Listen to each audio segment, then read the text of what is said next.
Support for this podcast is provided by Sobczak.Law. Revolution Recap thanks Sobczak.Law for their support of our show, local independent media, and their mission of bringing unbiased truth.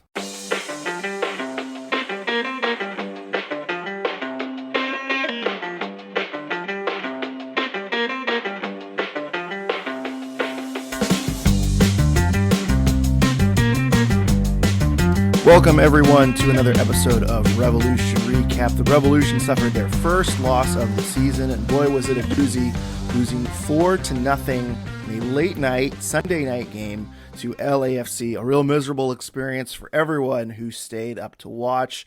It ends, obviously, the Revs' unbeaten streak to start the season. It ends their shutout streak to start the season after conceding a penalty kick in the 14th minute. Overall, a very bad night for the New England Revolution, and here to unwrap it all is, I'm Greg Johnstone, here to unwrap it all and suffering to relive this experience with you all. And joining me in this terrible experience is Sean Donahue. Sean, how are you doing? You know, I would have been doing a lot better if the game wasn't at 10:30 last night. And then it felt like they dragged forever to even have kickoff after 10:30. Which I'm just glad that's our only 10:30 Sunday night kickoff all season, because this was not a pleasant experience.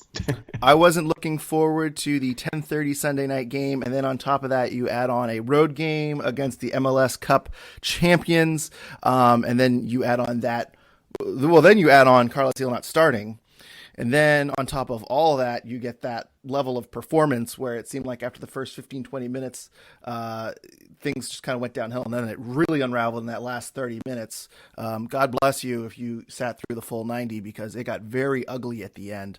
We'll get into all that. First, we have some housekeeping. We have some notes to kind of go through. First off, according to our numbers, we have some new listeners. Welcome. We hope you stick around.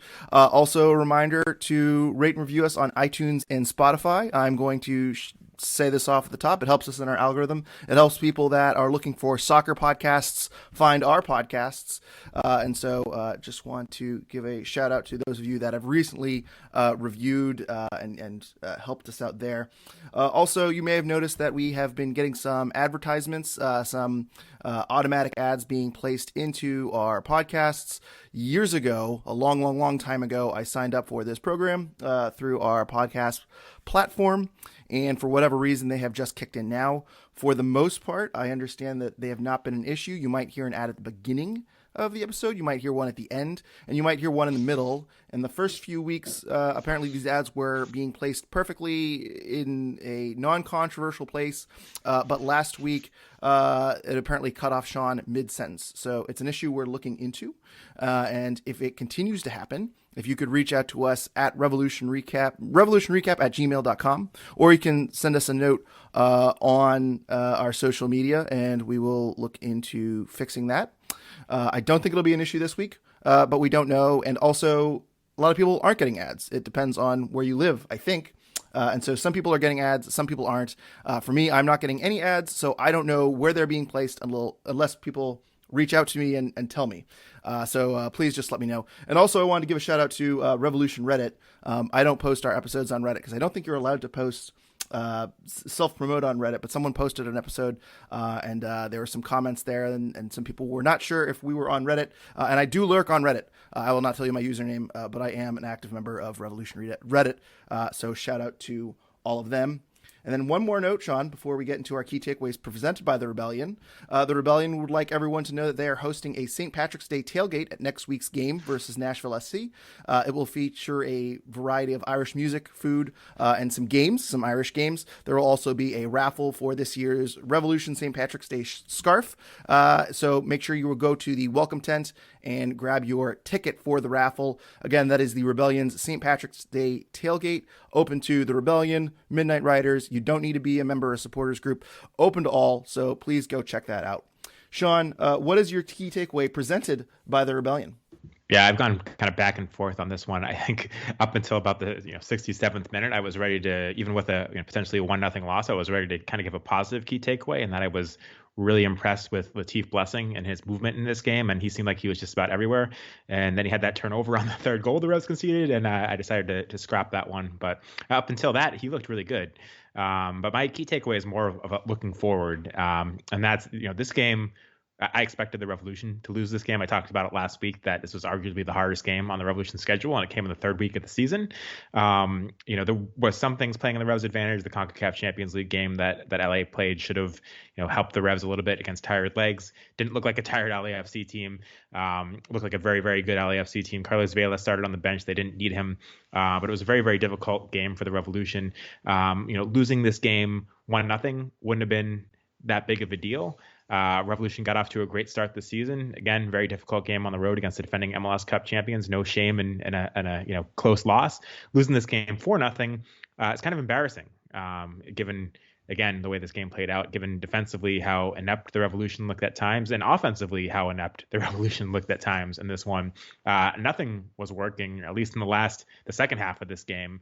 So my takeaway is it's going to be very telling how the Revolution react to this result. Like I said, a loss alone in LA is not that big of a deal, given where the Revolution are at this point of the season. Won their first 2 games. LA, a very difficult team. But this is a bit demoralizing, a bit embarrassing to lose 4-0 in this manner. And the Revolution have a short week now, going Sunday to Saturday, less time to get this out of their heads. They have to travel cross country to get back home, and then play a very good Nashville team next weekend. So, how the Revolution react to this game, to me, is going to be very telling of how the season plays out for the Revs. They didn't react well to adversity last year. Will they react well to adversity this year? There's a lot of negatives we can take away from this specific game, but I think it's more about going forward, putting this game behind them. If they go out and win against Nashville, nobody cares about this game anymore. If they go out and turn into a poor performance against Nashville after this, maybe it's the start of something bigger and more importantly, a negative for the Revs. But again, this loss isn't a killer, but the way they lost has to be a bit demoralizing for the Revolution, given how well they started the season and just how poor they looked in this game. Yes, and I wanted to pour one out for all of the new sports bettors in Massachusetts that got all of those free bets and said the Revs are plus 500. LAFC played in Champions League this week. This is a great value. And I made a tweet about that, and then opening lineups came out, and actually the Revs odds got better after the lineups. I think they dropped like plus 425 because people noticed Carlos Vela was out. So actually the odds kind of swung back to the Revolution's favor a little bit. I think confidence was riding a little too high going into this game. Obviously, it's exciting to win the first 2 games of the season, first time in franchise history, but there's a big difference between Charlotte FC, the Houston Dynamo, and LAFC. Even with LAFC coming off of short rest and resting Carlos Vela at the beginning of the game and kind of having a rotated squad, this was always going to be a very difficult challenge for the Revolution. And you're right, Sean. I don't think that losing this game should send you into a panic, but maybe the way they lost this game should raise a lot of red flags. And I think you're right. There might be a little bit of deja vu of, this team concedes that second goal, and then they kind of just broke. That back line was all over the place. This game should have been more than 4-0. There was maybe a 15-minute span after that second goal where it just seemed like the back line was in shambles. We reached Brad Friedel era level of where exactly are the outside backs right now? Just all over the place. Petrovic was standing on his head a little bit. Certainly impressed the LAFC fans. I'm sure he put on a show for them. But not a good game, and a lot of concerning things that happened in the game. But in terms of the actual result, I'm not panicked about this. And gambling odds for Major League Soccer are inefficient and not 100%. So I usually don't base a ton off of gambling odds. But if you look at the odds of the first 3 games, Charlotte was expected to be a draw. I'd say it was probably a 50-50 Charlotte win according to the odds. So if you take a point out of that game, I think the odds would kind of support that. It was certainly an upset that the Revs won in Charlotte. They were minus 150 favorites against Houston, so that's, I'll say, an expected win. And then LAFC was minus 200 or better favorites in this game. So if you go by the odds, the Revs are supposed to have 4 points through 3 games. Really, you'd be happy with 4 points through 3 games. I think if you talk to most fans at the beginning of the season, if you said, we'll give you 4 points for these first 3 games, I think a lot of people would take it, especially considering all of the injury issues coming into camp. Gustavo Bou reporting late to camp. So the Revs are still sitting with 6 points, and they've got their hardest game out of the way. So I don't think it's full panic mode, but I certainly think there are a lot of things that need to be addressed by the Revolution. Yeah, and again, just looking forward, they have Nashville next weekend. Nashville unbeaten so far this season, 2-0-1. They haven't conceded a goal through 3 games. That game will tell us a lot. I think the Revolution's offense. We talk about the defense in this game. The defense looked okay, kind of up until that 67th minute or 60th minute where everything kind of fell apart. The offense looked pretty inept throughout this game. And again, Gustavo Bou. Carlos Gil didn't start this game. Gustavo Bou started as the number 10. I think that's a big problem for the Revolution when Carles Gil is out. If the Revolution go in to play Nashville at home without Carles Gil, a Nashville team that's conceded 0 goals all season, that'll be a very difficult task for the Revolution.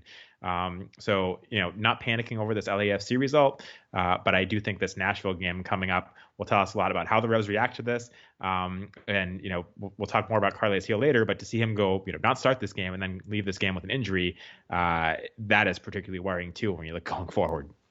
Yeah, and by the way, if you got any free bets remaining, Massachusetts bettors, if you loved the Revs at plus 500 this week, boy, you must love Revs Nashville 0-0 final score next week. That has the makings of a very boring game. My key takeaway here is going to be pray for Carles Gil. We saw what the Revs did without him. We saw what the Revs did with Gustavo Bou kind of in that 10 role. And when Carles Gil was out in 2021, Gustavo Bou really stepped up.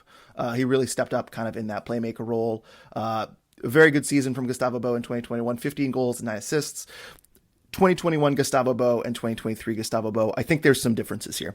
And I don't think what we saw last night from Gustavo Bou is going to be his best performance of the season, or it might not even be him at 100%. We'll talk about that a little bit later. But there is a very clear drop-off from Carles Gil to Gustavo Bou. There was a drop-off in 2021. There's a much greater difference in 2023. And I think the lack of offense, the lack of opportunity the Revolution got out of that game is staggering.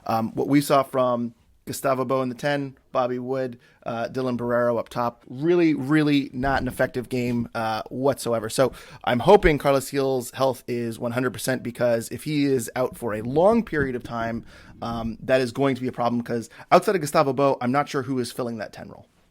Yeah, you're completely right. And looking at Carles Gil, the first 2 games of the season, we talked about weren't his best performances even, but still, when he's out in the field, he's drawing a lot of defenders. And part of the reasons he didn't perform well in those first 2 games is because he was getting marked by multiple guys at all times. And in doing so, you free up guys like Dylan Barrero to get open and get creative and have more space out there. And that obviously didn't happen in this game. With less than 100% Gustavo Bou, or at least fitness-wise, probably, he's not drawing the same attention that Carles Gil is drawing, and nor should he be. So that the openings for guys like Dylan Barrero were not there in this game. The openings for guys like Noel Buck were not there in this game the way they were when Carles Gil was playing, even when Carles Gil wasn't playing at his best. So if Carles Gil is out for any extended period, and I don't think that's a shock to anybody. I think if we talked in preseason, we would have said the same thing. If Carles Gil is out for any extended period, the Revolution are certainly in trouble and are not going to be as dangerous a team. And I think I need to find a different way to play than what they did in this game. I don't think that diamond with Gustavo Bou at the 10 is going to work if Carles Gil is out for any extended period. And maybe they're limited in what they can do, even switching things up. If there was a time to play a 5-3-2 or a 3-5-2 or however you want to look at it, that might be when Carles Gil is out. But with Andrew Farrell also out, that makes that decision a lot more difficult as well. Yeah, Gustavo Bou 1 pass into the final third yesterday. There were some contributions around him. Barrero had 5 passes into the final third. Buck had 5. DeJuan Jones had 6. Matt Polster had 4. Latif Blessing had 3. So really the ability to move the ball up came from other areas than Gustavo Bou. There was a really pretty clear difference between Bou and Gil. Gil, I think, was able to drop into the midfield a little bit more and kind of add some support to possess the ball, whereas Bou seemed like he really wanted to get up in the attack. It really, to me, seemed more like a 4-4-3. I don't know if that was intentional, but was not impressed with Gustavo Bou in that role. I thought he was pretty ineffective overall. Sean, before we get to listener questions, anyone besides Petrovic, was there anyone that had a good game yesterday? I was trying to think about this. I don't know if anyone had a really positive performance overall. I know you mentioned Latif Blessing, but then he had that error. I thought Noel Buck played pretty fine considering the circumstances. I thought Polster had a good opening half. He had a couple of really nice plays, sending DeJuan Jones down the wing, and kind of helping them play out of the back. But it seemed like LAFC frustrated him more and more as time went on and kind of took him out. Anyone have a good performance that we should talk about? No, they didn't. I thought the center back pairing was the worst game they've had. We praised them so much the first two games. I thought both of them were pretty poor in this one. Brandon Bai had a bad game, especially defensively. DeJuan Jones defensively had a bad game. He got beat on one of those goals and got turned by, I think it was Mwanga. It was just a very bad overall performance from everybody out there.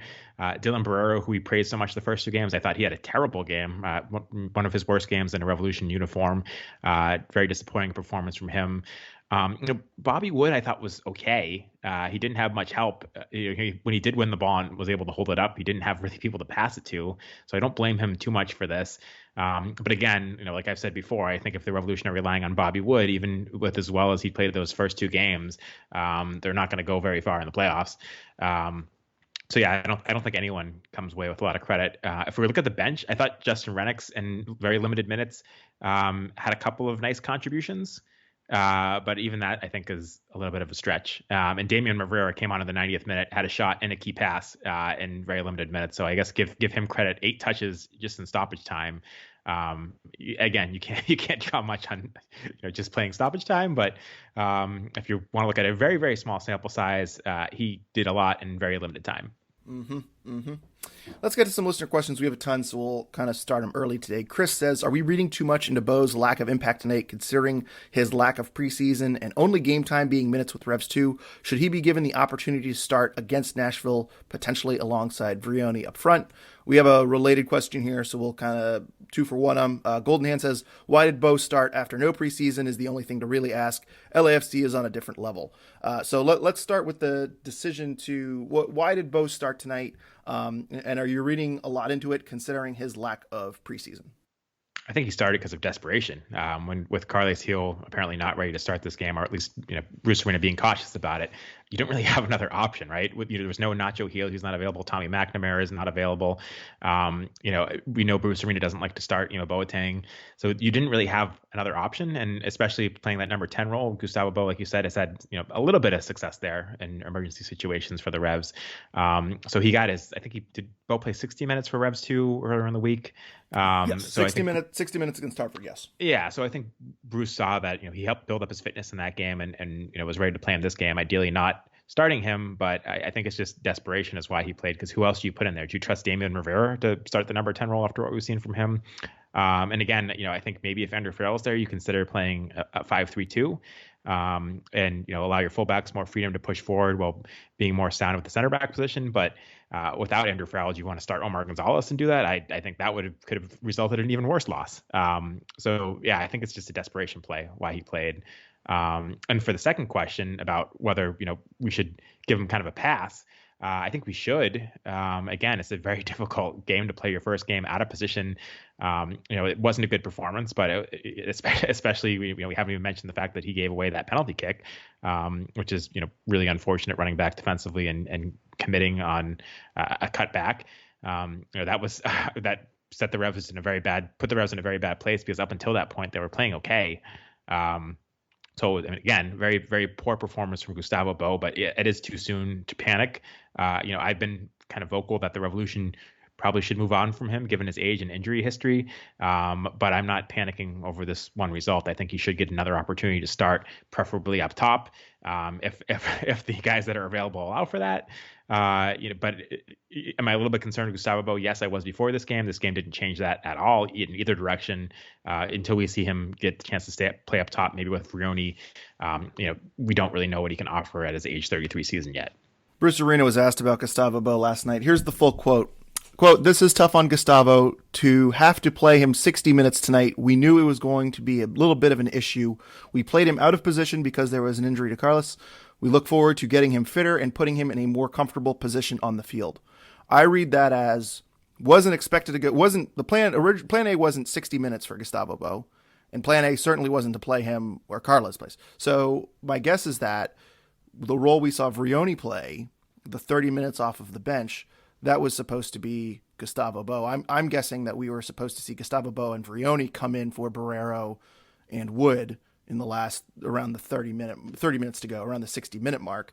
But they had to stretch him out to 60, and then they were hoping Carlos Gil could play 30 minutes. That's my interpretation. I don't think this was plan A, and I think that the injury kind of forced Bruce's hands because beyond Gustavo Bou, who is replacing Carlos Gil, Jack P wasn't available last night. They seem like they don't want to throw Esmir out there. He wasn't available. I think they don't think he's ready for that spot. Damian Rivera is right. I mean, who else do they have to play that 10 role? So then you're talking about a formation change, and I think Bruce probably just didn't want to completely disassemble everything they've practiced and hoped maybe a like-for-like switch would do the trick. And to be fair, I think they did hold off the LAFC for a while for 60 minutes until everything kind of fell apart. They weren't really out of that game completely. Obviously, the early penalty kick didn't help them, but the lack of offense was very, very concerning. And it didn't work. Yeah, I mean, LA didn't look particularly threatening in the first half for the most part, except for that penalty kick. Which is really unfortunate for the Revs. I think the Revs did a pretty good job of actually maintaining possession early on in this game, and just that unfortunate move where Gustavo Bou overcommitted to getting back and making a play on a ball where he shouldn't have made, put the Revs behind the 8 ball. But they started this game okay. It was the offense that really looked anemic throughout this game, and more worrying again. That all changed in the second half, but in the first half, the Revolution were in this game outside of that penalty kick. Well, let's get to Chris's second question. Should Bou be given the opportunity to start against Nashville, potentially alongside Vrioni up front? I think he should. Yeah, I think especially if Carlos Gil is out, I think the Revolution should be putting Gustavo Bou out there. He needs to. We know he's a guy that kind of regains his form through playing, and sometimes that takes him longer than you'd like. But with the injuries the Revolution have, I think Gustavo Bou needs to be out there right now. Chris also asks us, really struggled in the final third tonight. Wood and Bou with no positive impact on the game. Question, do you think we have anyone on the roster who looks like they can step up and claim that forward position? If so, who? I think it's Bobby Woods at the moment. Giacomo Vrioni needs to come good for the Revs. I have no faith in Jozy Altidore being that guy. We haven't seen him yet this season. He was available, didn't play in this game. Justin Rennicks, I think, is going to be playing more of a winger role this year. And even if he wasn't, I have no faith in him claiming that. So I think right now it's kind of Bobby Wood until Giacomo Vrioni can find his form. And we haven't seen evidence of him doing that yet. But I'm not giving up hope that that's going to happen yet. But it needs to be him that kind of claims that number 9 spot. And that's not writing off Gustavo Bou. I think Gustavo Bou could still offer a lot to the Revolution this season if he gets his form back. But I don't think that's as a solo striker. That's more as a secondary striker if the Revolution have a formation to play two strikers up top. Og is also asking about Gustavo Bou. He says, what is Bou's role in this formation/team sheet? So where does Gustavo Bou fit on the Revolution right now?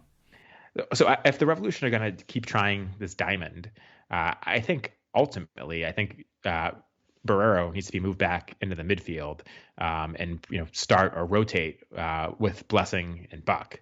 I think that we've seen him be able to play narrow for Colombia, and I think that the Revolution could use him there as well. And then you have up top, you have Gustavo Bou paired with either Giacomo Vrioni or Bobby Wood, depending on who's in form and who can figure it out. Again, I think there's a lot of room this season for rotation. I don't think anyone should be playing every game. I think there's going to be a very busy schedule, so there's opportunities for all these guys to get minutes. But I think ideally, if you're going to go with this diamond formation that the Revolution have been going with, eventually you have to move Barrero back into midfield. And we've seen him be effective there. For other teams, I don't see why he can't be effective there for the Revs. He was not effective up top in this game, that's for sure. So I think that's maybe fits his skill set better. And it's also kind of crazy with all the forwards on this Revolution roster to be playing, a midfielder up top, in my opinion. So we'll see what happens there. But I think in the ideal situation, Barrero is back in that midfield, either next to Blessing or next to Buck. And then you have Gustavo Bou up top with another striker. So I got a question here for Derek. I'm going to skip ahead a little bit because while we're talking about Barrero, he says after seeing Barrero play well as a as a central attacking midfielder for Colombia, should him and Bo's starting position have been switched for tonight? Playing the 10 is a lot to ask for Bou after no preseason, and he's better in a striker pairing. I think he would have found more success up top with Wood. So you're talking about playing him kind of on the side of a diamond, Sean. Yeah. Do you like the idea of maybe playing Barrero as a 10? I like that idea better than Gustavo Bou. I don't think it's a good. I don't think any of the options the Revs have as number 10 with Carles Gil out are good. I'd rather see him more as kind of a two-way guy behind Carles Gil as kind of a connecting piece. But yeah, I think if Carles Gil is out, I'd rather see Barrero there and Gustavo Bou up top than Barrero up top and Gustavo Bou at the 10. Because I don't think Barrero was effective, and I don't think Bou was effective in the roles last night. It reminds me of when the Revs tried playing Christian Pania as kind of a 10, and that really did not work whatsoever. And I think he really struggled. But Barrero is a lot quicker and more agile. I worry that you take away a lot of space if you put him into that spot. But I think he is going to give you a lot more than Gustavo Bou. I think Gustavo Bou at this stage, putting him on the wing or putting him as a 10, I don't think he can do that as well anymore. I don't think he's as quick. I don't think he's going to have as many chances to score as he would in a previous year. I think you really need him up top, and especially if you're playing in a two-striker pairing. And I think that's going to make it easier for, I'll say, Bobby Wood, that they can kind of play off of each other. Whereas Barrero, I think, as a striker, I still don't think that's his best position either. I think you really want him as a winger or in the midfield to kind of carry the ball over some lines. So.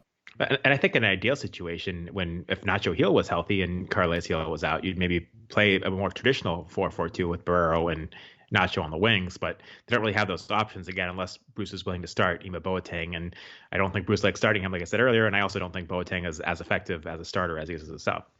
I think in a perfect world, in my mind, if we have these same personnel next week and Carles Gil is out, I'd love to see Blessing move up and kind of play that 10 and then go with Barrero and Buck in the diamond. I think that would be a much better fit. So I agree with you there. I also want to point out too, the Revs are missing some people in midfield. Maciel is obviously out, but beyond who was available yesterday to replace a central midfielder. If there's another injury in the central midfield, there's a real problem because Tommy McNamara is out right now. So, I think they used Justin Rennicks in the diamond yesterday. Beyond that, Christian McCoon is available as a midfielder, I think. They're really lacking bodies right now in the midfield, which is not great when you have a diamond formation and you're using, 3 or 4 central midfielders. So hopefully they can stay healthy for a few more weeks. The players that are playing stay healthy for a few more weeks until they get some reinforcements. So Matt says, I'm worried about our attack in general against teams with a good defense. Our strikers, Bou, Wood, Vrioni, didn't look all that threatening from a goal scoring standpoint, and the passing in the final third was simply kind of a mess. Agree 100%. I think we've kind of touched on that, Sean. Anything you want to add? No, it's a very accurate statement. Do you agree this team is making the same mistakes as last year? And someone else made a similar comment too, that they are getting deja vu from 2022. Do you think this team is making similar mistakes as they did in 2022, Sean? They didn't the first 2 games. They did in this one. Again, I'm not hitting the panic button yet. I think this Nashville game will tell us a lot. But when we talk about the same mistakes as last year, what kind of surprised me in this one is when the Revolution were down 1-0, they really tried to, at least in the second half, again when they made those substitutions, they almost went for it too soon, I thought, and leaving their back line exposed. Which is how this game kind of got out of hand, which is a little bit surprising to me from Bruce Arena. At 1-0 down, you're still very much in this game, even late. But it almost seemed like Bruce, which is, again, not what he usually would do, went for it too much in the second half, pushed by and Jones up more. And that's what really left them exposed and in trouble, and why this game ballooned from 1-0 to 4-0, I think. So I'm not ready to say they're making the same mistakes as last year. We saw it because of how this game played out. But I need to see more of a sample size to say that, because, the first 2 games of the season, they weren't making the same mistakes as last year for the most part. Next question here. I'll take this one because it involves nerdy roster rules, but he says Bou needs to be bought down and a DP winger needs to be brought in, right? So first DP question of the year. Gustavo Bou is not being bought down. And so the way this kind of works is that any player that makes more than $651,200 needs to be bought down, essentially, to that's the maximum salary budget charge. So if you make $700,000, a team needs to apply allocation money, whether it be general allocation money or target allocation money, to bring you down to the maximum salary of $651,200. I won't get into the differences between GAM and TAM right now because it is irrelevant to this question, but anyone that makes over $651,200 needs to have allocation money brought down to that number. Anyone that makes more than, I believe it's $1 million more than that, so it's around $1.65 million. Anyone beyond that $1.65 million number can't have allocation money used on them. If you are beyond that $1.65 million number, you are a designated player. And so when Jozy Altidore, for example, is considered a max TAM player because his salary is bought down with TAM, and by max TAM, it means he is at the maximum salary before he has to be considered a designated player. So Gustavo Bou, I don't have his exact salary in front of me. I believe he made like $2.5 million last year. Someone can check that for me. I don't know if you have it in front of you, Sean, but Gustavo Bou is beyond that $1.6 million number. So in order to buy down Gustavo Bou, he needs to take a pay cut of at least, I think, $750,000 to $1 million. So right off the bat, Gustavo Bou is probably not going to do that unless you are extending his contract, which ends at the end of this year. I do not think you want to extend Gustavo Bou's contract if you are the New England Revolution. Sean, would you extend Gustavo Bou's contract right now? Definitely not. Not without a lot more evidence that he still can be the Gustavo Bou he was 2 years ago. That is a non-negotiable thing. So if you're Gustavo Bou, your team is already kind of pushing you out. They didn't protect you in the expansion draft. It's kind of apparent they're moving on from this offseason. Why would you take a lower salary? So buying down Gustavo Bou, first off, requires him to take a pay cut. That isn't going to happen. And then on top of that, you also need to spend $1 million in allocation money to bring him down from 1.6 to that 650 number. So that also is using a resource that is very valuable. $1 million in GAM, which is what you would have to do in this scenario with Bou, unless you're extending him. I won't get into the finer parts of details, but that is still using a very valuable resource. $1 million in GAM is a very valuable resource. So you're not buying down Gustavo Bou. And I know that this will be talked about, and I know that a lot of people want to open up a designated player spot. Buying down Gustavo Bou does not make sense. I want to move over to another question here on Discord by Macho, and this might be a scenario if you're trying to get Gustavo Bou out of, if you're trying to open up a designated player spot. He says, should the Revs buy out Gustavo Bou's contract? And Sean, I don't think we've talked about this yet, but the MLS rules have changed. Previously, there was a rule where in the offseason, you could buy out one player's contract and it wouldn't cost you in the upcoming season. So you could buy out a designated player's contract. You could sign a check. You could give him his salary. He leaves and you get that roster relief. So you could open up a designated player spot if you bought out a designated player. You could, if someone was making $1 million, you could cut up a check for $1 million and you wouldn't have to use any sort of salary or allocation money against the cap on that player. The rule has been changed where you can now buy out a player until the midseason. So you essentially can see how a player is doing and then buy them out midseason and open up that salary cap space or that DP spot or that international spot for the rest of the season. So if we are looking to get Gustavo Bou off of the roster, buying out his contract makes a lot more sense. Sean, do you think there's a chance the Revs buy out Gustavo Bou's contract? Not anytime soon. If he performs poorly and we're getting close to August, there's always a chance. I still think it's pretty unlikely. I also think that, there might be an opportunity in the summer if he's performing poorly to have a kind of a mutual termination or let him go on a free transfer. I think there are teams that would be interested in Gustavo Bou, much more so than a Jozy Altidore if the Revolution were willing to let him go for free. And that would be another option to kind of get out from under the contract without using the buyout. But I do think that if you're the Revolution, you have to evaluate all your players going towards August and also evaluate what guys you might be able to bring in. If there's a max TAM guy you might be able to bring in, maybe you want to hold on to Gustavo Bou through the end of the season and buy out Jozy Altidore instead and use that money on that guy. So I think there's a lot of factors that go into it, but I also, tend to think that if Gustavo Bou is healthy this summer and underperforming, there's probably more of an opportunity for the Revs to let him go on a free transfer to another club in Argentina and Mexico, wherever he wants to go, than there would be with, say, a guy like Jozy Altidore, just because of Gustavo Bou's reputation over the years and the type of player that he is. I would be surprised to see the Revolution have to use a buyout on him or decide to use a buyout on him. It'll be interesting. We've never seen the Revs use a buyout to that level. I think the only player they've really bought out, and it wasn't a mutual termination, which essentially was just rip up the contract and team and player goes separate way and no money is exchanged. The only player I remember them buying out was Gabriel Somi.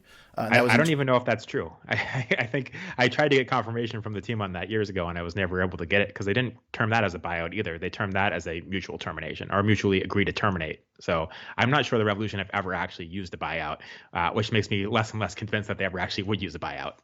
I don't have high hopes, I think things would have to go very, very south with Gustavo Bou before that happened, because it would be a big chunk of change. If you buy him out mid-season, you're talking about cutting a check of over $1 million to get rid of a player. They would have to have a very good designated player lined up to make that happen. So, I don't think it's going to happen, but that is a more reasonable roster maneuver you can do. Buying out, I think, bringing down a player with GAM or TAM in Gustavo Bou's case is probably not going to happen. So, Ryan on Discord has a few more questions here. Fair to say the 4-1-2-1-2 on the road against the MLS Cup champs was stupid. So shouldn't this club be focusing on a healthy 4-2-3-1 or 4-3-3 system that connect the midfield to a lone striker? Sean, what do you think about a formation change? The diamond didn't work yesterday. Do you think it's time to move away from the diamond? I just don't love that formation in general. I don't think it was necessarily a mistake to start in it in this game. And like I said, I think it worked decently well prior to that, to Gustavo Bou giving out that penalty kick, again, at least defensively and as far as maintaining possession. And I'm not sure there's any formation where the Revolution would have had too much success offensively without Carles Gil against LAFC. So while I'm not a huge fan of that formation, I don't think the Revolution are going to abandon it. I think it allows them to play two strikers up top. And when Gustavo Bou is healthy, and if Giacomo Vrioni ever finds his form, that's pretty ideal for them to be able to do that while also keeping Carles Gil at the number 10 spot. I'm more of a fan of a formation that uses true wingers. The Revolution don't have a lot of wingers on their roster. And when Nacho Gil is out, unless you're starting Ima Boateng, you don't have, you have guys like Noel Buck that are more central midfielders that can play on the wing. Maybe Jack P, maybe Esmir, who again we haven't seen enough of. Rivera, I don't trust to be starting on the wing at this point. So I would like to see the Revolution experiment with more formations. I'm more of a fan personally of a formation like a 4-2-3-1 that uses wingers. But I think the Revolution and Bruce Arena want to have two strikers out there, at least as long as Gustavo Bou is in the roster. So I don't think we're going to see a move away from this just yet. And you know what, Sean? The diamond formation doesn't always work, but you know what always does work? Promo code RevsRecap at GolassoKits.com. Golasso Kits' mission is to bring unique vintage jerseys to your home with a catalog of jerseys, jackets, scarves, and more from clubs and national teams from over 80 countries in the world. They have United States men's national team merch, United States women's national team merch, Revs merch from your favorite European club that you can support from afar. And Golasso Kits will have something you want and need from your closet. And if they don't, if you're not sure what you want, you can check out their mystery kit packages where you enter in the size and style of jersey you like, and Golasso will surprise you with the kit of your dreams. So go check out GolassoKits.com for their full selection, and make sure you follow them at Golasso Kits on Twitter and Golasso Kits on Instagram for inventory updates on their new inventory. They have a new inventory video every single week, so you'll be the first one to know what is new in their store. A lot of Arsenal merch this week. Arsenal making a run for the Premier League. Sean, are the Spurs making a run for the Premier League this year? Yeah, and not this year, maybe next year.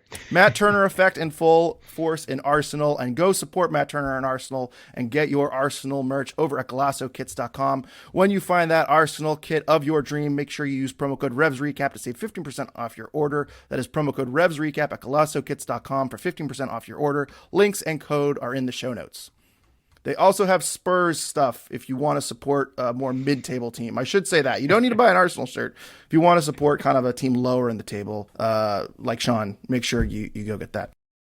Let's get back to Ryan's questions. Is it time to move on from Matt Polster? I'm going to preface this by saying I thought he had did a pretty decent job moving the ball, especially early in the game. If you look at his duels this season, Sean, he's less than 50% in every single game so far. Obviously, a very key piece of that 2021 team. Defensively, it seems like he might be lacking a little bit of step, and he has a very, very difficult job on defense. He has to cover a lot of ground. He's involved in that defense a lot. He had a very, very difficult job last night. Bruce Arena mentioned that in the presser, where he had a lot of responsibility yesterday, and it was a bit of a tough game, especially towards the end of the game there. Do you think it's time the Revs look to move on from Matt Polster? No, I don't. I think, like you said, he had a very, very difficult job in this game. He's had a very difficult job all season. When the fullbacks are pushed forward, he's asked to do a lot of defending, a lot of emergency defending, a lot of plugging holes that are left by those guys. It's, again, not his best game. But he also didn't stand out as worse than anybody else out there. He did have some good moments in this one. Do I think the Revolution should have gone out and gotten some depth behind him this offseason or now? Absolutely. And maybe even some competition. Sure, that'd be good. Somebody that can even come in off the bench if he's having a bad game or if he tires late in the game, that would all be good. But I don't think it's time to move on from Matt Polster. I don't think there's anyone on the roster that can do what he does. And I think finding somebody that can do what he does is not going to be an easy task. And again, he's asked to do a lot the way the Revolution play. And it is a difficult task, and he is going to be exposed at times because of that. But he's still the best option on the Revolution to do that. And I don't know that the Revolution are going to have an easy time of finding somebody to replace that or, more importantly, upgrade that if you're looking to move on from Matt Polster. But, if you want to add depth or competition there, I would be all for that. Yeah, if Polster gets hurt, who's replacing him? That's tough, especially if you're playing a diamond. I guess McCoon, but Maciel is out for the season. I don't like Buck as a 6 in the diamond there. I think you really want him kind of playing more in the middle of the diamond there. I don't know if anyone on this roster can replace what Matt Polster does. So I think getting a defensive midfielder, at least for depth, would be wise. Ryan also says, are these backs the best that we can do? That was a poor game from the back line. I still think there's a lot of quality on that back line between Romney, Kessler, Bai, and DeJuan Jones. I'm not hitting the panic button on that. I think there was probably just some communication breakdowns. First 2 games, they look pretty solid. Any issues you think with the back line? Have you changed your opinion on that back four yet? No, I mean, they were shaky in this game. Absolutely. They all made mistakes. Everyone across the back line, you can point to mistakes they made in this one. It was kind of a reality check after the first 2 games. But I wouldn't be ready to move on from those guys yet. One thing I did find interesting is Bruce Arena was asked about DeJuan Jones after the game, and he pointed to his potential. He said he has very good potential, and he's still learning, which is interesting from a guy that, a couple of years ago almost was up for Defender of the Year and played really good, and everyone said he was off to Europe. And now, 2 years later, he's talking about him still learning and having potential. And maybe that wasn't how that quote should be interpreted. But at his age, it feels like we shouldn't be talking about potential anymore. He was drafted 4 years ago. I think the potential thing is, his potential is now. Right. What is he? 25 at this point? What is it? Fourth or fifth year in the league, right? He was drafted 25. So I mean, at 25, we shouldn't be talking about your potential anymore. And that quote just struck me a little bit odd. Turns 26 in June. Again, though, similar to Polster, probably could use some depth at the outside backs. Ryan Spalding missed this game, so your backup backs are what? McCoon at left back, and Bolma wasn't available. Also, we haven't talked about Bolma. For a guy that the Revs spent $250,000 on GAM not making the game day roster, a little concerning. I'm pay attention to if Bolma makes the bench from here on out, because he's not on the injury list, and he doesn't seem to have a role on this team to me. I'm very confused at how he has zero role, because they moved up for him in the draft, and he does not seem to have a spot on this team. So I thought maybe he'd be a utility backup wingback type player, not even on the game day roster, not on the injury report. Talk about a red flag right off the bat. Vrioni's a red flag being on the bench for 2 of the first 3 games of the season. Bolma's a bit of a red flag, not even making the game day roster, and there's a lot of need out in the midfield. There are not too many bodies there. Red flags all over the place in terms of what we thought was some really strong depth coming into the season. So is there a chance at home field playoffs if Carlos Gil is injured? Well, doesn't everyone get a home field game now? Is that the rules now? They change it every year. There's going to be that 3-leg playoff, right, for the first round. But is that it's the playoff format is so confusing at this point. It's ridiculous. But yeah, so if they make the playoffs and get past the initial 1-game playing round, which I think still exists, then they would get a home game. But if Carles Gil is out for any extended period, and I'm talking multiple months, then the Revolution being a top 4 or 5 seed in the East is extremely unlikely. I'll channel my inner Jim Mora. Playoffs? We're talking about playoffs? Right. At that point, it is just doing what you can to make the playoffs, and even making the playoffs would be kind of impressive if Carles is out for multiple months. Mm-hmm. What signings do we need in the summer? Sean, might be a little premature to talk about summer signings, but we've talked about depth at defensive midfield. We've talked about depth at wingback. Could use a winger, I'd say, especially if they go back to the 4-2-3-1. Where else do you think the Revs are going to need to go in the summer? No, I mean, your list is completely accurate. Those are the first places you look to. You hope that somebody emerges up top, or that Vrioni becomes good and kind of becomes that player the Revs think he's going to be. If that doesn't happen, then I don't know if there's much opportunity to do anything about it, given how this roster is shaped up. But I think the positions you named are accurate.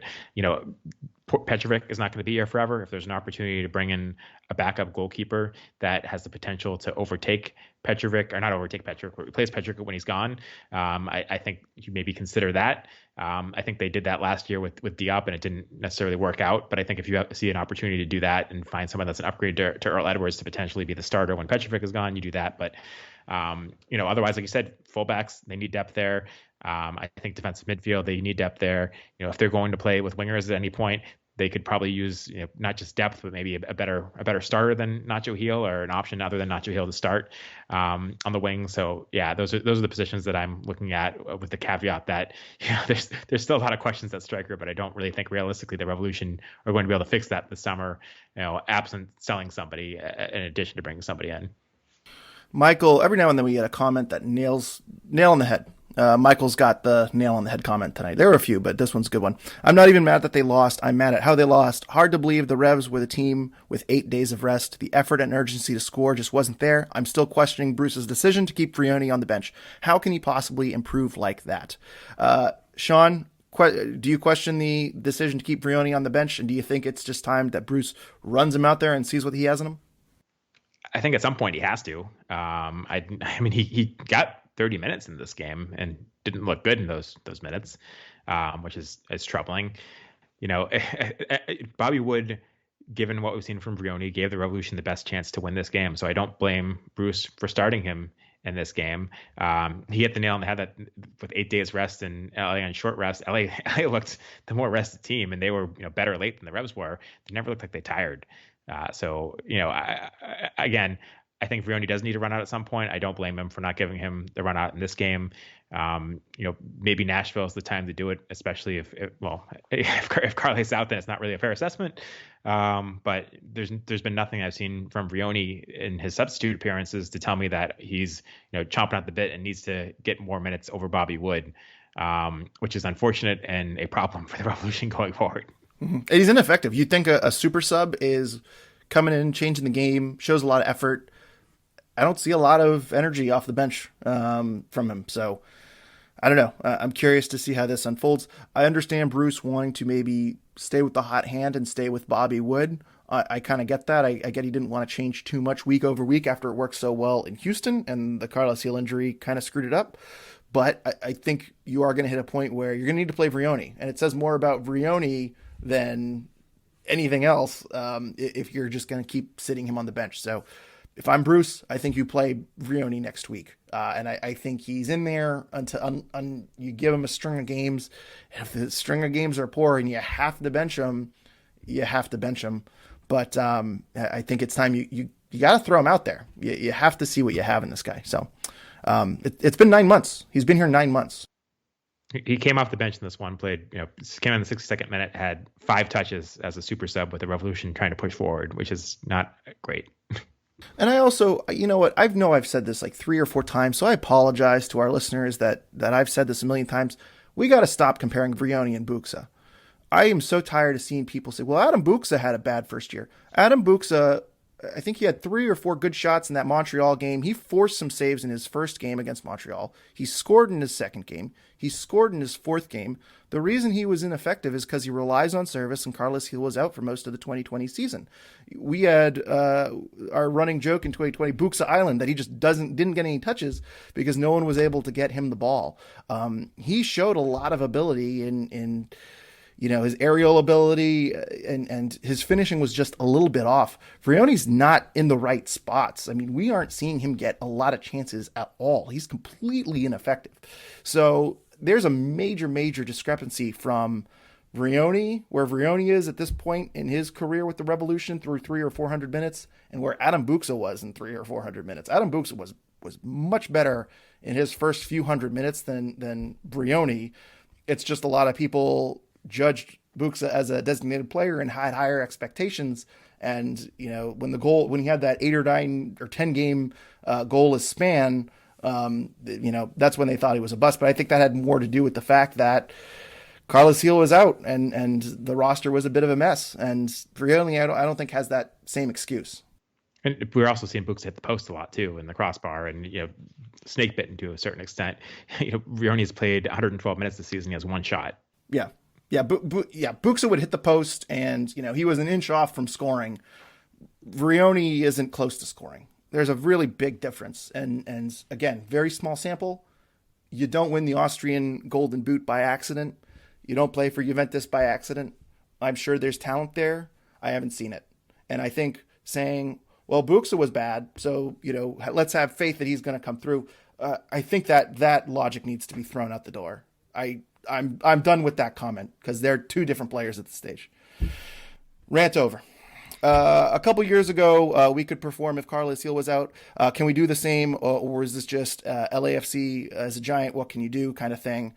Should we be worried about a Carlos Gil injury? We've answered those questions. By the way, this is from the Anime Stoner on Twitter. We've answered those questions, so I think we'll skip it, but thank you for the question. They also say Nashville is not easy either. Can we bounce back?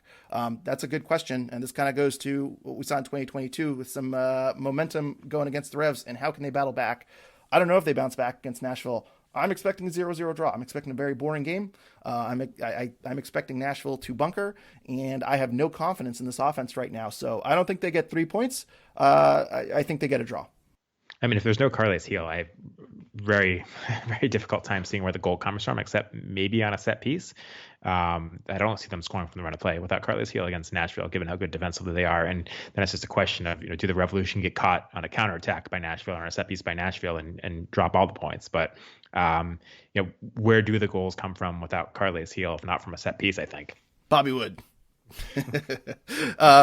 Revs Fan Live says a lot of different guys that don't seem to know how to play with each other. Everyone looks like they're playing out of position, or they don't seem comfortable in their spot. Wrong tactics or wrong players. I have no idea. I say yes. Sean, anything to add? Yeah. I mean, a lot of guys were playing not in their best spot, or at least Gustavo Bou, and I still don't know that Barrero's best spot is kind of up top as a striker anyway. So, wrong positions for a bunch of guys in this game, and some of that was desperation, some of that was maybe Barrero should have been in midfield, Bou up top, or something like that. Emily says we constantly lost possession. We showed no fight to win the ball back, no attacking presence / hold up play whatsoever. What do we do about the lack of depth on our roster? How do we feel about our captain acting the way he has lately? And is our defense really better this year? First off, let's talk about, we've already kind of talked about the lack of depth on the roster. Let's handle the defense question, Sean, because 2 games in, we were feeling really good about it. I thought the Romney-Kessler pairing was a center back pairing we've been dreaming about for years. Do you think the Revolution defense is better than it was last year? I do. I think it's better than it was last year, but I don't think it's as good as people thought it was after the first 2 games. I think realistically, it's not a team that's going to shut out the top teams in the league. Houston and Charlotte, not the top teams in the league. Both of them, I think, have lost every game so far this year. And those are the 2 teams the Revs beat. So I think the Revs defense is better than what we saw in this game, but maybe not as good as what we saw in the first 2 games. And all of that adds up to still better than last year. And still, I'm not too concerned about the defense this season. Honestly, more concerned about the offense after this last game. And getting to Emily's other question, how do we feel about our captain acting the way he has lately? This specifically is referencing when Carlos Gil is coming off in the 90th minute. He seems to have re-aggravated his injury. I would need to look at the Bruce Arena quote, but he came off sore, not 100% clearly. A trainer offers him a water bottle, and he slaps it out of the trainer's hand. What's your thoughts on Carlos Gil and that particular incident? I mean, I don't love it. I think it's disrespectful to the trainer, but at the same time, this one bothers me less than what we've seen in the other games. I completely understand. He had an injury this week in training, minor injury, muscle injury, and then either re-aggravated or had a different muscle injury in this game. Of course, he's extremely frustrated. He's had muscle injuries in the past that have kept him out for a while. I get it. They're losing the game. He's extremely frustrated. In that situation late there, I think they're already down 3-0 at that point, or maybe even 4-0 at that point. Doesn't surprise me that he's frustrated. Doesn't bother me that much, even though I don't love it. I'm more bothered by the other games where he gets completely frustrated by refereeing decisions, and to some extent, it seems like it throws him out of the game and gets him to stop playing for a minute while he's arguing rather than playing to the whistle. So that frustrates me more than what we saw in this game. Arena said on Carlos Gil's health status, Carlos had a little bit of a muscle strain, and we knew we were only going to play him 30 minutes today. Also asked about if he had any clarity about his availability for Nashville. Arena said no, not at this point. I thought Bruce Arena said that he aggravated, it was either another muscle or the same muscle. It's not in the quotes that the Revs sent out, but I believe Seth McHomer from the Bet Musket reported that Carles suffered another muscle injury in this game, Bruce said. Yeah, it wasn't clear if it was a different muscle or the same muscle. I might have to go back and watch the video and find it. It's a little annoying that it's not in the quotes. Is what it is. I don't think he specifically said. He just said he suffered another muscle injury. It was the quote that Seth and Jeff Lemieux both tweeted out. Okay, well, there's that. So, but yeah, in terms of the behavior of Carlos Gil, it's certainly not good. And Matt Polster had the armband yesterday. I wouldn't be opposed to maybe moving that armband around if Carlos Gil continues to act this way. I don't think he'll take it very well, but it's a little childish. It's funny when I I have a 3-month-old daughter.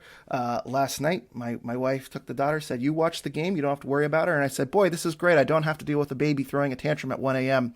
But there I was watching Carlos Gil slap a water bottle out of the trainer's hands. Rally Revs fan says, "What does Carlos hate more, water or snow? Seems he's against all forms of H2O." That is true. Carlos Gil, anti-snow, anti-water. I like that one. He might hate referees more than both, though.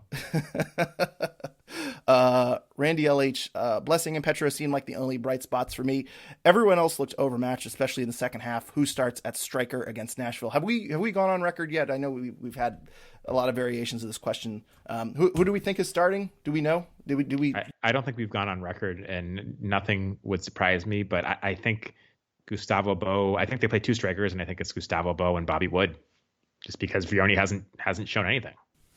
Interesting. I can't say it's not going to be Josie. I would never say never. Oh, I would. Over under 3 appearances for Josie this season. For the Revs. I think that number sounds about right. Ryan Duplicia, there was a lot of bad passing. What happened? Petrovic was great, but his distribution still needs some work for sure. I guess just regroup and get ready for the Nashville game. I'm glad we got a question about Petrovic's distribution. There were a couple of turnovers yesterday from Petrovic in their own half, so not very great. It seemed like the passing actually was pretty fine for the Revs in the first half. It just seems like they got sloppy towards the end, especially when the game got out of hand. Yeah, I think you're right. I think that, again, I think they started this game okay, and the possession was pretty good. And, even after that penalty kick, they looked okay in the first half, possessing the ball, not creating chances. But it fell apart in the second half for whatever reason. I don't know. Bruce, again, in the 60-minute game, they made those subs and they told everyone to push forward, and just the shape and everything fell apart. Alexander Dolan says there's a difference between LAFC's level of quality and squad depth versus the rest of the league. That is very clear tonight. They're 2 to 3 deep at almost every single position, and the second and third guy could start for a lot of teams in the league. Probably very true. Sam Minton says, who impressed you most from LAFC, and are you pressing the panic button after Gil's muscle injury? Tillman was one guy that stood out to me his first start for LAFC, and he really caused the Revs a lot of problems dribbling. Going through the Revolution, scoring that goal, I thought he was extremely impressive. Bouanga looked really good. We knew that from kind of I watched the Champions League game. He was really good in that game, so that didn't surprise me. But Tillman was the guy that we didn't know as much about that really stood out to me. What was the second question? Are you hitting the panic button after Heel's muscle injury? Until we know more, no, but it's close to it. If we find out, you have to wonder if there's going to be another one where he ends up on the injury report as questionable for 2 months and doesn't play. But we don't know enough yet to hit the panic button, but it's certainly concerning. Panic button scale, where are we? 1 to 10. It's early in the season. Don't know enough. I'm maybe a 4. 4. That's where I'm 4. Eric says completely lost for ideas once we got 10 yards into their half. We have all the strikers, but no offense. In the 61st minute, Arena barks at Bye when he cycles it around rather than carrying it into some space, and Bye seems to wave him off. I think we made it easy for LA's defense. Very disjointed. I think that's a very good comment by Eric. Also, by the way, while we're talking about people from LAFC who impressed, shout out to former Rochester Rhinos goalkeeper John McCarthy, keeping clean sheets after the Rochester Rhinos apparently ceased to exist. So still going strong, keeping that Raging Rhinos legacy going. Good job. Revs made it pretty easy for him in this one. Yes, he did. Yes, I agree with Eric's comment there. David Sibilian says, the goal is to win MLS Cup, right? That is the goal. If you shoot for the moon and you miss, you land in the stars. And I would say that they are aiming high with that goal to win MLS Cup this year. Opening odds to win MLS Cup was 28-1 on the Revolution, and I did not bet on that. Sean, any thoughts? Yeah, I mean, I think that's always the goal, right? Unless you're, I guess, having a rebuilding season. But with the Revolution roster and Bruce Arena as coach, that's got to be the goal. Whether it's likely is another question. I don't think it is, even if Carlos is healthy and even given how they started the season. But it's got to be the goal. And again, this is the toughest game of the season. I think we'll know a lot more against Nashville, which is somewhere between Charlotte and Houston and LAFC. I think once we get a good sample of 8 to 10 games, we'll know, is this a playoff team? Is this a cup contender? Is this a team that needs to focus on the young kids and rebuild? We don't know that right now. And we also don't know, Carlos Hill's injury might be a very minor knock that really just impacted this game. It might be something similar to what we saw in 2021 where he misses a month and he needs to go to Spain for his voodoo treatment or whatever. So we don't know yet, but long way to go in this season. Panic meters at a 4. Matt, are you concerned with the Revs' ability to come back when playing from behind? They seem to get discouraged pretty easily, and then it just falls apart like in this game. And I will say they didn't really fall apart until it was 2-0. They really kind of held their own even after that early penalty conceded by Gustavo Bou. Are you concerned about the Revs playing from behind, Sean? I am, yeah, and I think this game raised those concerns because when they fell behind and when they finally decided to really go for it, it didn't seem like they were able to create opportunities offensively without really leaving themselves open to a kind of unacceptable extent defensively, even when it was just 1-0 in the second half. I think after kind of they made those substitutions, which should have made the team better. It seemed like they sold out offensively and left themselves way too open defensively. So I think when you're just down 1-0 in a game and you can't really create opportunities like they were in this game, and again, LAFC is best team in the league, so you take that with factor that in that context in. But I'm concerned that the Revolution struggle when they fall behind and have to break down a team that is content to possess and doesn't need to attack. That the Revolution aren't able to kind of break that team down without selling out defensively and creating a very open game and leaving themselves exposed in the back. So yeah, it's early and this was against the best team in the league, but I think it's fair to have those concerns. Question. This came in midweek before the game, so maybe we'll ask on a more positive note. We'll end on a more positive note, I should say. After Turner's move to Arsenal and a move for Petro to a big club being inevitable, how much do you think those transfers will help us attract more great young talent in Foxborough? Are we a destination for young, promising, or very promising young keepers now? I think so. And I think Bruce has changed that reputation of the team in general, not just for young promising keepers, but for young promising players in Europe that maybe aren't in the ideal club situation and have an opportunity to come here, shine and get sold to a better team. Guys like Adam Buksa, Vrioni hasn't worked out yet, but I think that probably was part of the reason that he came here, as he saw what happened with Adam Buksa. So there's a reputation the Revolution never had before, but I think Bruce Arena is giving them that reputation. And certainly if they sell 2 keepers to the top teams in the Premier League in short order, this becomes a very attractive destination for goalkeepers that want to set their sights on, or might be playing in Europe, might be playing in South America, but want to set their sights on going to a bigger team in Europe. And if the defense plays as open as they have this game and last season, there's plenty of opportunities for a goalkeeper to shine. I think the league in general too. I think the league itself has changed its opinion that young talent comes in and out of the league, and I think that is very attractive to foreign players. And I think with the U22 initiative, the entire point of that is to attract international talent, get them to play for a few years, and then sell on to bigger European clubs. So I certainly think that the league has certainly changed their reputation, and the Revolution are trying to keep up with that. Maybe they're a step behind, but I certainly think Matt Turner leaving, Tejan Buchanan leaving, eventually be Georgi Petrovic, and eventually it'll be Dylan Barrero. Those guys will set the stage for, and Adam Buxa too. Adam Buxa certainly moved on. I know he has not had as successful a time in Europe due to injury, but I think they've changed the outlook of the Revolution compared to where they used to be, where if you signed with the Revolution, you were honoring that contract until the day it expired. So, Sean, that wraps us up for listener questions. Thank you to everyone who sent them in. We appreciate all of the questions. We always know whether or not how terrible a game was if we have an overwhelming amount of questions, because a lot of people have a lot of things to say, but appreciate all of the contributions. Sean, any final thoughts you want to say before we depart here today? No, I'm just impressed by how many questions we got given the 10:30 at night game. That is some dedicated listeners and dedicated fans to get those questions in. So thank you, everybody. Yes.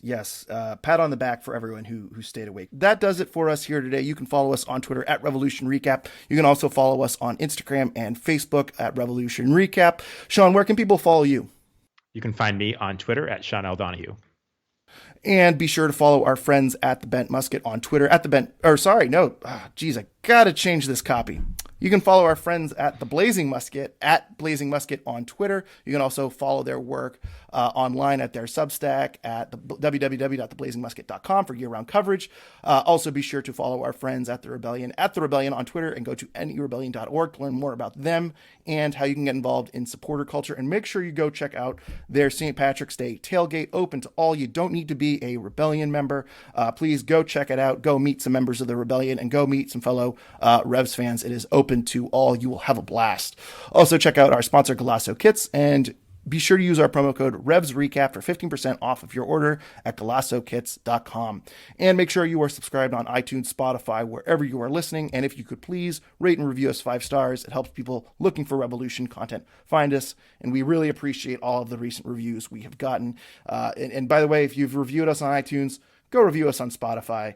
Give us a 5-star review on Spotify. If you've given us 5 stars on Spotify, give us 5 stars on iTunes. If you've done both, take someone's phone and give us 5 stars from there. We really appreciate that. So we'll be back next week to hopefully recap a better game against Nashville. Until then, thank you everyone for listening, and go Revs.